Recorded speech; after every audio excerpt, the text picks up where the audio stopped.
Jill, Brad, Christina, welcome to season 3 of Leading the Way. And welcome, Christina, to the table. We're in this lovely place to talk about all sorts of things this season, but we're focusing really in on one thing through this whole season, which is relationships. And Jill, relationships are critical right now because it's 2026 and we're meeting the sector at a really interesting time. At a time when revenue is driving so much emotion, action, worry, optimism in some cases. 2026 is now 4 years after and past an extraordinary time, followed by, and we're in an extraordinary time, politically, economically. Inflation continues to rise. While we don't always act like it, our benchmark tells the story that the pipeline for loyalty is regrowing. So there's both this sense of, oh my gosh, scarcity because my expenses are outstripping what has been a regrowing, plateaued, regrowing revenue base, but the pipeline's there. We're just at this crunch time when we don't exactly precisely feel it yet. So many leaders are behaving in ways that are completely rational faced with that. They are preserving resources, they're being careful, they've got a scarcity mindset. That in many ways is rational. But the leaders who through the pandemic and who now are behaving with courage, they're making choices about where and how their teams focus. They are focusing their efforts on the opportunities in their database and in their organization strategically. Those organizations are, if not thriving through, and some are, if not thriving through, they are maintaining and they can see a destination past. So it's a very, very, very interesting time with a lot of feels in 2026. The last thing I'll say is that recent economic data in all the regions we work in, Stephen, in the UK, Canada, and the US suggest economic growth for 2026. So pipeline, economic growth, yes, yes, yes, we've got real expense growth. Yes, yes, yes, we've got stretched and really in many cases, burnt out staff. But we also have an ability to see through with focus and courage. Thank you, Jill. Brad, despite all of these challenges, there is consistency in what we see in our CRM systems, in the data that we collect from the customers that we serve each day, that we're going to talk about over the coming months through these episodes. And we see behaviors in those databases that can help us unlock revenue through relationships. And we call those behaviors advocates, buyers, and triers. I wonder if you might introduce that to folks that are watching and listening. Yeah, if there's a provocation I'd offer at the top of this season, to the extent that we've got organizations that feel like they have a revenue problem, I think our counter would be is that maybe you don't have a revenue problem as much as you have a relationship problem.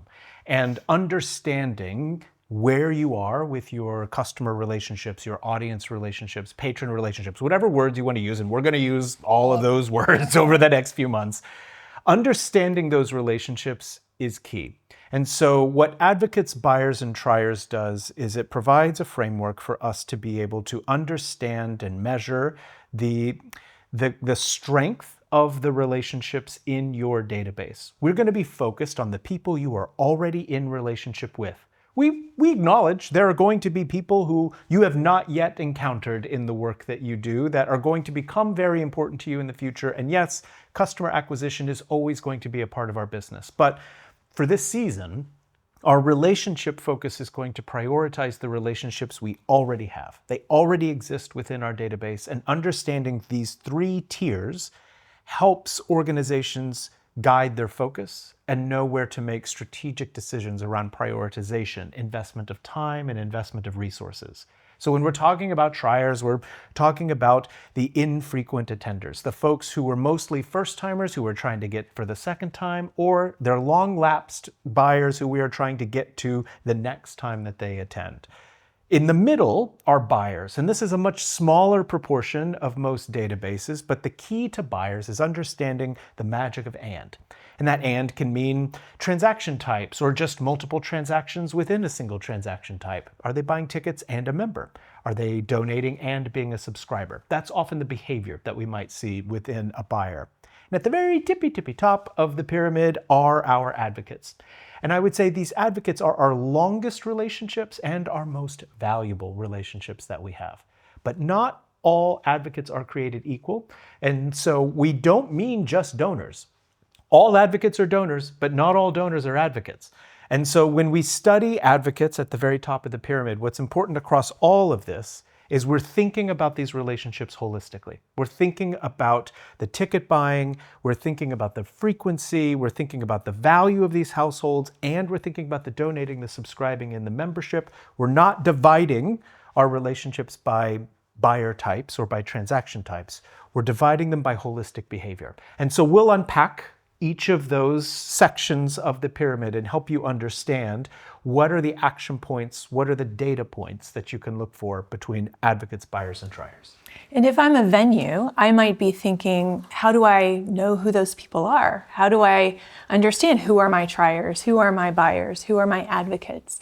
And we can do that through overlaying data points. And those data points that we look at for that definition are things including recency. How recently has that patron taken an action with us, whether it's buying a ticket or giving a donation? How frequently have they done that? So how many tickets have they bought in a year, in a given period of time? Or how many donations have they given to us? Or what's the dollar amount is also the third data point, which is monetary. How much are they spending with us? Are they spending on an average for tickets, for their donations? And when we stack those things up and then we look at growth of all three of those things, it combines to give us that picture, that snapshot of who are those people at what we call the bottom of the pyramid that need certain actions, who are in the middle that require a different approach, and who are at the top that need a different type of a stewardship. And we've identified that there are ways at moving triers to buyers and buyers to advocates by focusing in 4 key areas. And we're going to have a dedicated episode on each of those areas with tactics and next steps that leaders can take with their teams to increase and improve the relationships that those organizations have, which ultimately leads to revenue. First of those is recency. Brad, I wonder if you could say a bit about recency and what that means to driving relationships. Yeah, to Christina's point, it's a critical part of both what goes into calculating advocates, buyers, and triers, as well as the actionable tactics that we have to improve and strengthen relationships. And quite simply, it means how long has it been since a customer has last visited, and how many customers are planning to attend in the future? How many of your audiences have a future booking, and how many of your audiences haven't engaged in 12, 18 months or more versus those that have? And so what we're trying to start to understand in recency is a bit of a simplified approach to segmentation, which is based on measuring the behavior that they may have. And so we're looking at folks who are currently active, who are brand new, which is a flavor of recency, and those who need to be reactivated. If we can start to define our relationships by the level of recency that they have in engaging with us, we can start to shape our tactics. Jill, the next is demand and how we manage it. How critical is managing demand to relationships? The management of demand is one of the core principles of revenue maximization and loyalty.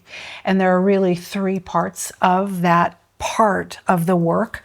The first is ensuring that the infrastructure in each of your venues is built in such a way that creates a perception of success. Because we know that every concert, every show, everything we do is on a continuum of demand, from 20% sold to, we all hope, 100% sold out.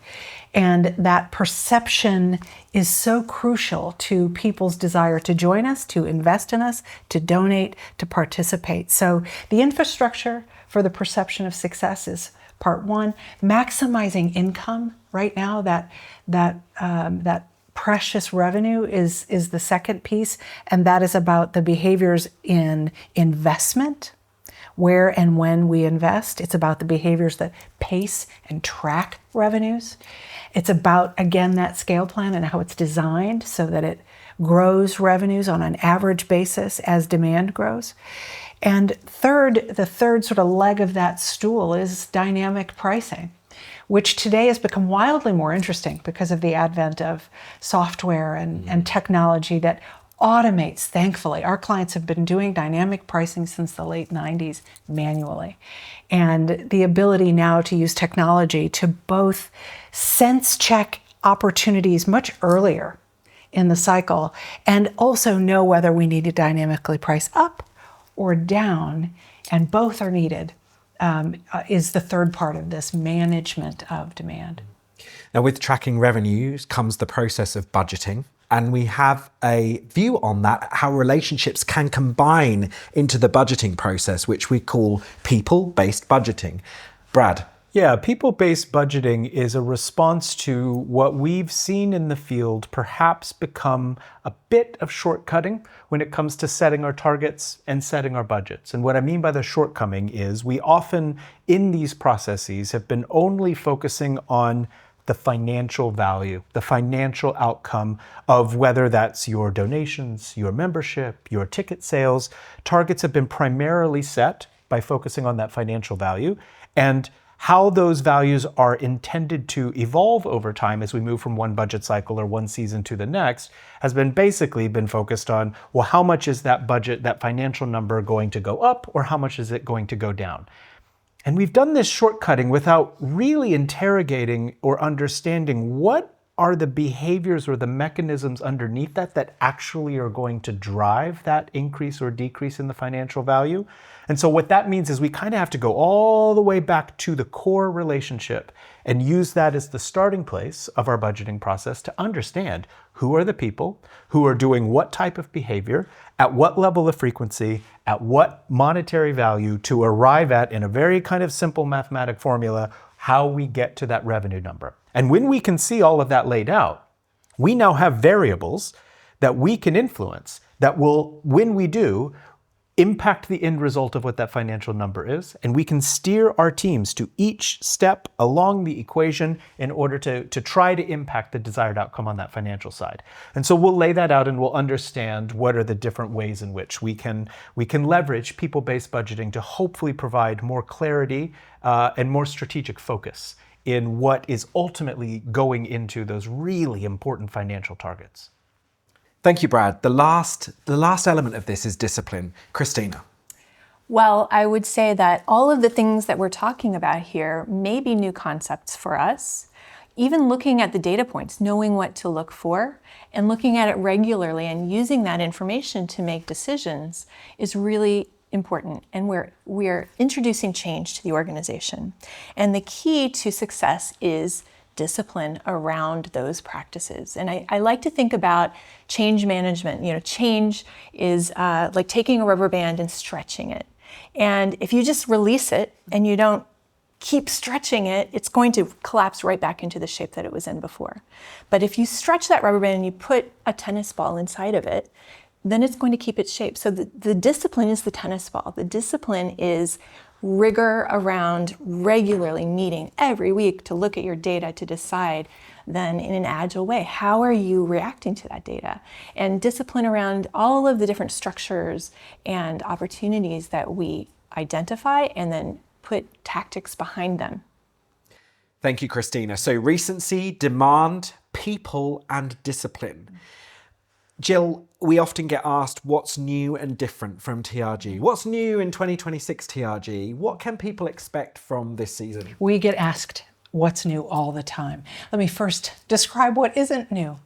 And what isn't new is the patron behavior in all of the databases of all of the client organizations and organizations that we're talking to. Customers, patrons are still less sticky than we need. There is less loyalty than we need to sustain the business models and the operations, funding the payroll and the artists and the missions and all of the things.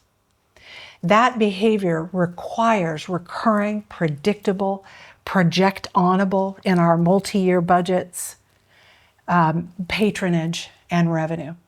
What else hasn't changed is the orientation and the distractions that leaders and administrators face in our sector. And it has gotten more so.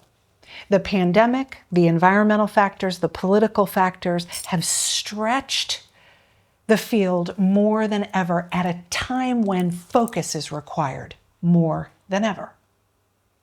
So at TRG, what is new are frameworks and ways to resurface the things, those practices and strategies that are evergreen in their ability to have an impact on retention, on patronage, on recurring revenues. And those frameworks help, we've learned over 30 years of consulting, frameworks help people apply, learn more quickly. And now we have frameworks around discipline, frameworks around the relationship between programming and patronage, frameworks around recency and demand, those core strategies you've described. So you all can expect to hear that from us. But I think it's really important to remember that at the end of the season, the end of the next 5 years, our objective on the field's behalf is to reinforce the ways in which we can create the sustainable revenue, relationship-based revenue that arts and culture sector in all the regions we work require today so acutely. In addition to frameworks, there are new tools. Every day, technology is growing and expanding today more so than even in recent years.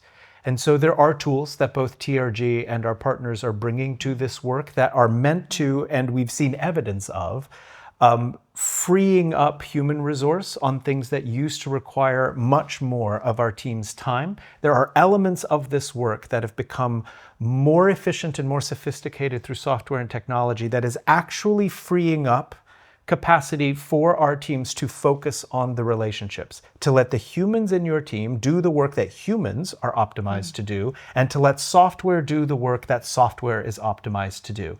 And if we can focus on that, as we will mention in examples throughout this season, we can actually get more power out of our existing human resources by leveraging tools and technology that maybe we didn't have 30 years ago. And Christina, even in the challenging environment, there are stories of results all the time. And in fact, you've joined us from working in a venue and where results can still happen. Absolutely. And I think that's the good story here. That's the positive. And as you said, the thing that hasn't changed is that even in the world with all of this change around us that can create stress and tension and panic sometimes and wanting to try new things and find new shiny objects, the truth is if you can apply some of the real principles of building relationships to build revenue and sustainable revenue, it still works. And even at the venue where I recently was working, we took our opportunity to leverage a lot of these principles. And in the last year, we saw 30% growth year over year in units and 43% growth in revenue. And it's continuing forward. And so I think there's a lot of positive hope and opportunities here that we will be talking about. And our commitment to people watching and listening is alongside all of the conversations that we will have in this season, we will share case studies and stories of clients that have implemented these tactics and practices to great result. And so folks will look out for that, and we will look forward to sharing those stories in 2026.